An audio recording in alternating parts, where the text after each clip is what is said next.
Welcome to the Write Good Books podcast, the audio companion to WriteGoodBooks.com, with your host Jason Bougger.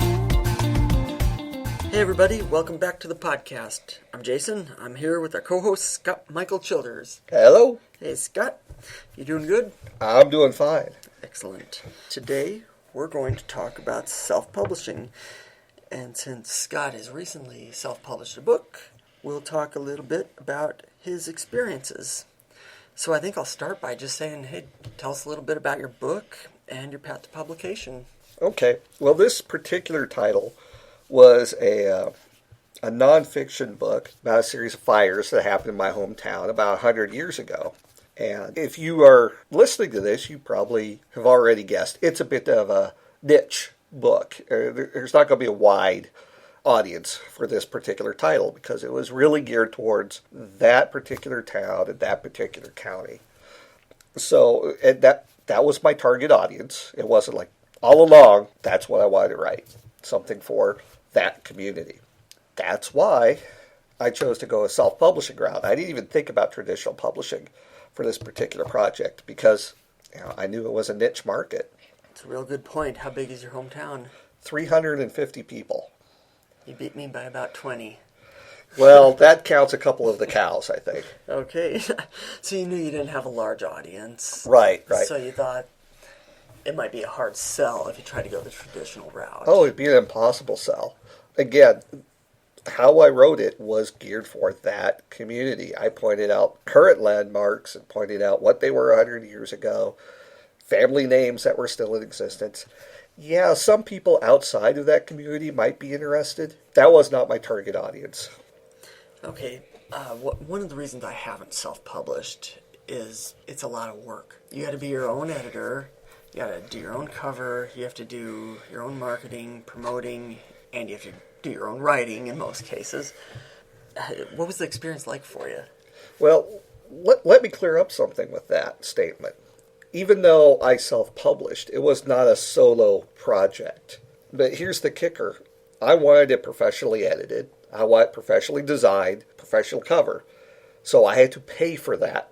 So instead of it being part of a contract where they would lessen the amount of money I got per book, in a traditional publishing, the author gets a percentage and the house gets the rest.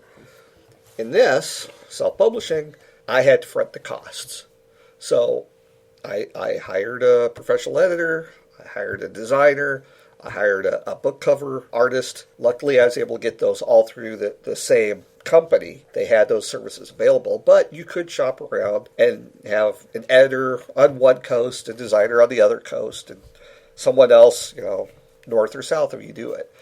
So, yes, it was self-published. That doesn't mean I did all of the work on my own. But you did mention on something. I had to do all the marketing for this book. There was no publisher that had tried and true contacts and methods that I could just plug into. I had to do all of the marketing. Well, what's that been like?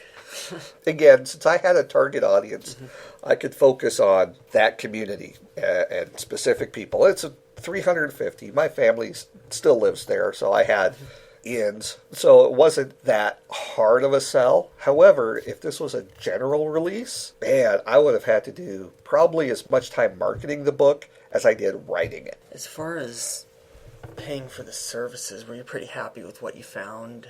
I was. Pricing was reasonable, and you said you found a one-stop shop pretty much for the cover art and the editing. Yeah. Packaging. Yeah. And by one-stop shop, I mean they had those services in-house. So I had, basically, I could go to one person and say, I want to use your editorial services. Then he would hook me up with editors there that dealt with non-fiction. If I had a fiction tale, he knew someone. But I could have gone in and said, okay, you are only publishing my book. I have other contracts with an editor, another contract with a designer, and you are just actually printing the book. Okay. So I could have gone many different routes. I found a group that I could work with. They were in the same town I was in here, and so it worked really well. And here's the thing. I don't want to mention their name because I don't want to look like this is an advertisement for that group.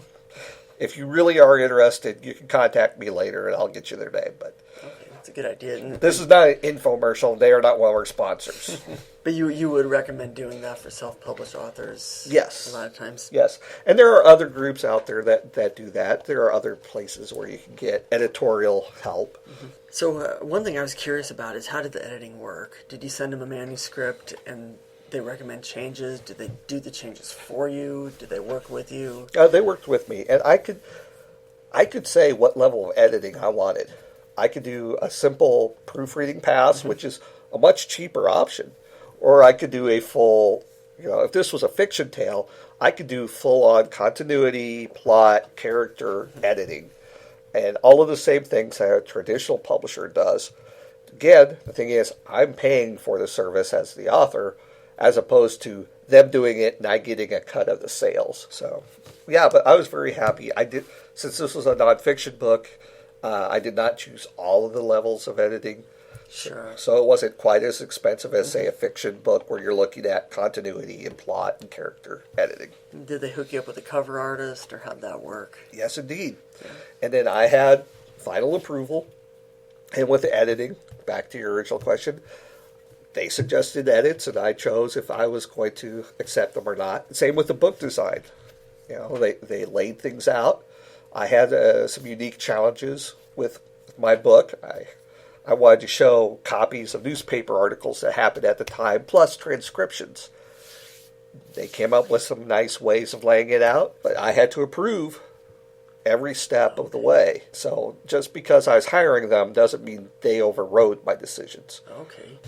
This is not directly related to self-publishing, but you piqued my curiosity on newspaper clippings. Did you have any copyright issues on the photos or anything like that? No. I went out and got all the clearances necessary. Okay. Again, this happened 100 years ago, so 1914 it was pretty much in public domain.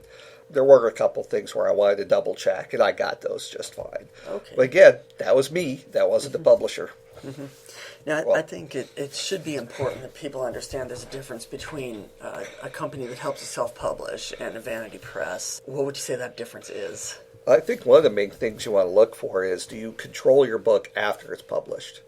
Oh, yeah. There are some places where they'll say it's self-publishing, but they control the files that they put together, and they have something that say that they're the only one who can publish from those files. So look for who controls the files and the copyright afterwards. And also, are you paying for, how do I want to say this? Are you paying for services that aren't what you need? So are you paying for a pre-editorial pass and then an additional fee for the actual editorial pass? Are you forced to use their cover design, or do you have final say? And are those terms laid out clearly so that way you can see them and understand them? When I went through, the designer hours were listed as, this is how much you're paying per hour, this is the expected cost for what you're asking, here's the final hours. Now, anyone can lie on those, of course, because you aren't sitting there over their shoulder while they're using Photoshop or whatever. But I think that's one of the main things with vanity presses and self-publishing. Now, and it's not a cut and dried line. Right. There's a lot of the spectrum of you are doing absolutely everything as opposed to them trying to control a good chunk of it, including distribution. Or are they forcing you that you have to take 1,000 print copies when most print runs can run as low as maybe even 100 books, maybe 250. Well, or even print on demand in some cases. Yeah. Ebooks. Or are you guaranteeing a certain amount of sales through their store? Look for all those things where you as the author are having to guarantee certain things about your sales or control over your thing. If you are self-publishing, you should have full control over any part of the process and the end result.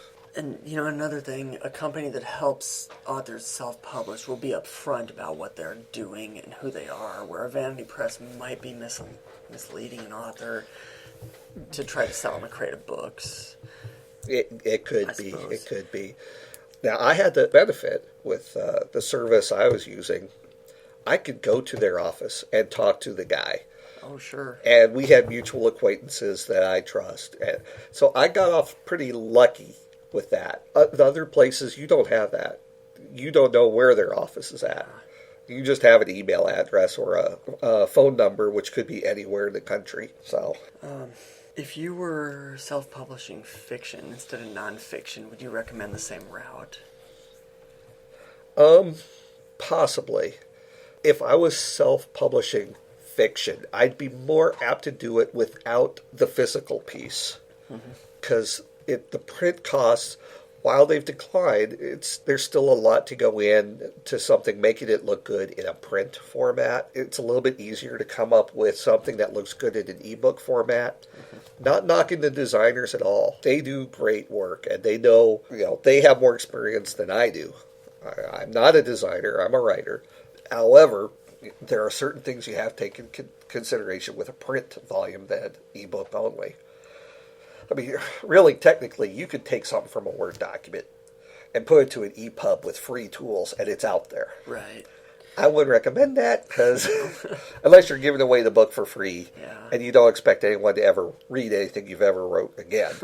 And I guess I just want to throw out something with self-publishing is, you have to invest some time in researching where you're getting your services. If you're breaking it up, so that way one group is doing printing, one group is doing editing, one group is doing design, you might be able to find a really good deal that way by taking the lowest offers out of all of those different groups. But then you're going to spend time with bouncing things back and forth between different groups. If you're able to find some place that offers multiple services under one roof, then you might only have to deal with one contact who does all the rest of the work for you. Yeah. So there's a convenience factor. Yes. Do you think all self-published authors should look for a professional editor? I think all self-publishing authors should look for professional level editing. Whether or not you're paying for it depends on your relationship with that editor, but you do want someone who is in the business of editing books. I think you're right. I think that's one of the reasons people will hate on self-publishing sometimes, that they'll say it looks amateurish. If you can tell when something's edited and something's not. Yeah. A caveat with that is, if you're self-publishing, you are a publisher. So even after it's been edited, it hits the design phase. Read through your book again, because there's stuff that, depending how the document was formatted, you might miss some things until it actually gets to that design phase. Oh, yeah. You have to keep up with that whole process. You are your own quality control. You really are. It's all riding on you. Yeah. You can be as successful as you're capable of that way, or not sell a single book, I guess. Yeah. Do you think self-publishing is unfairly looked down upon in the publishing industry? I think there is still a certain stigma. However, we've seen publishers that have self-published books that go on to get traditional publishing contracts. The Martian was originally self-published, and now it's a major motion picture with A-level talent attached to it. Right. Hugh Howey, who did the Wool series, the Wool books, great books, originally self-published, got himself a deal. I think we may need to research this, or if you know, you can always correct us on the webpage.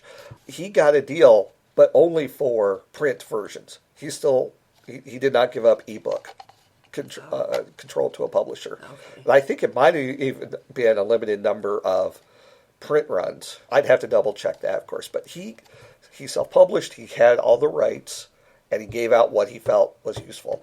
There are lots of stories of people who got traditional publishing contract through their self-publishing. Does that mean everyone's going to get it there? No. However, self-publishing also gives you a voice in certain niche markets where there are no traditional publishers. I've heard of many people writing certain types of books. They sell them as ebooks on Amazon, and they make a decent amount of money doing it. Granted, a bunch of it's like dinosaur erotica. But, whatever floats your T-Rex, I guess. There's a market for everything. What's the percent? I think Amazon Kindle, the author keeps 70%. You might have to correct me on that one too. But I know in my small press deal, my royalty's 30% or less. Yeah. You have the potential to make more per copy. It's just without a publisher behind you, it might be harder to sell as many copies. Yeah. Don't get me wrong. There's plenty of self-published crud out there.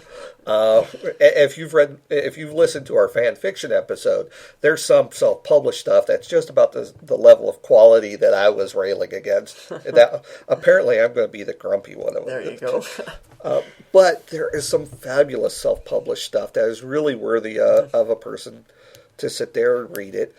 And we gave some examples about ones that turned into motion pictures and contracts and all the stuff that many writers dream of getting. So there are benefits. It's faster. If you're the type of writer who can put out a book every 6 months, you can get that book out there. And as soon as you get your audience, you start getting some income. All right, let me correct you on that. It could be faster, yes. But are you spending the time for quality control after you've written it? Yeah, maybe not. Again, you could pump out a full-size novel in 6 months and get it out using the Kindle or Smashwords or whatever service exists at the time that someone's listening to this. Again, is it going to be worth people getting? Now, here's a marketing strategy, though, right? You write a book. You have a formula. You plug in different names, different occupations. There have been several romance series that have been accused of all the same story, just put in different name, different occupation, different location. Isn't that the whole genre of romance? I don't know. Sorry. I reserve judgment because I haven't read that genre.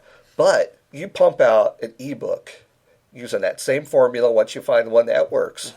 Every 6 months, income stream. You sell them cheap, 99 cents. Yeah. Now, the title of this podcast is Write Good Books. We like good books, don't we? We write, and there's books. There's that third word, that middle word, good books. So, yes, you can make money doing that. There's people who take stuff from Wikipedia, format them in an ebook, publish them through Amazon. Wow. That's a self-publishing market strategy. Is it good? No, but it gets some people some cheap money. Is it legal? That's questionable. I think there are court cases out there. Wow. So there are many ways to do this. We here at the podcast, and I'm going to speak for Jason and myself. Jason, you can correct me because you are the editor-in-chief of the podcast. Again, write good books. So, yeah, if you're going to self-publish, if you don't have a professional editing done, at least have a handful of trustworthy beta readers. Yeah, get a second pair of eyes on, and ones that will give you good criticism of things that you can fix. Honest criticism. We should do one on critique groups sometime too. Yeah, yes, I think we should. Yeah. I think we'll wrap things up. This was self-publishing. We'll be back next time. We'll talk about my experiences with small press publishers. And I hope you enjoy, hope you learn, and check back next week. See ya.